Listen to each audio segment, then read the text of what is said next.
بسم اللہ الرحمن الرحیم۔ السلام علیکم۔ سکھوں کے ہسٹورینز یا پروفیسرز کے مطابق اسلام میں بال کاٹنا منع ہے۔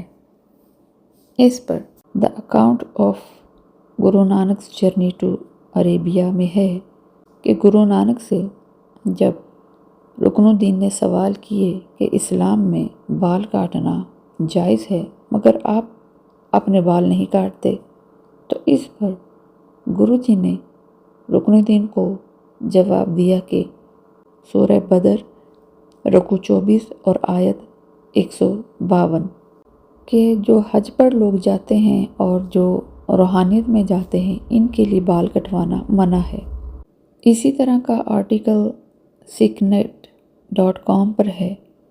سورہ بدر رکوع 24 اور آیت 195، اس میں بھی وہی ہے کہ حج پر جانے پر بال کاٹنا منع ہے، اور اسپریچول لائف یعنی روحانیت میں اگر کسی نے جانا ہو تو اس کے لیے بھی بال کاٹنا منع ہے۔ اسی طرح تاج الدین کی ڈائری میں اندرجیت نے لکھا ہے کہ سورہ بقرہ آیت 195، لیکن کریکشن میں لکھا ہوا ہے کہ آیت 196 ہے۔ پہلے تو بات یہ ہے کہ سورہ بدر نام کی کوئی سورت ہی نہیں ہے۔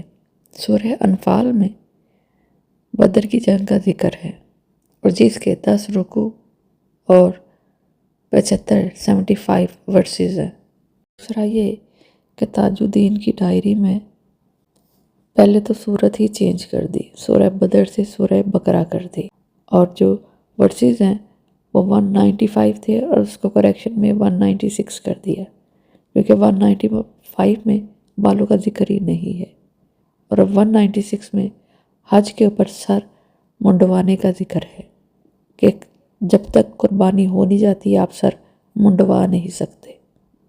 اس میں اسلام میں کہاں منع ہے بھی کہ آپ سر کے بال نہیں کاٹ سکتے۔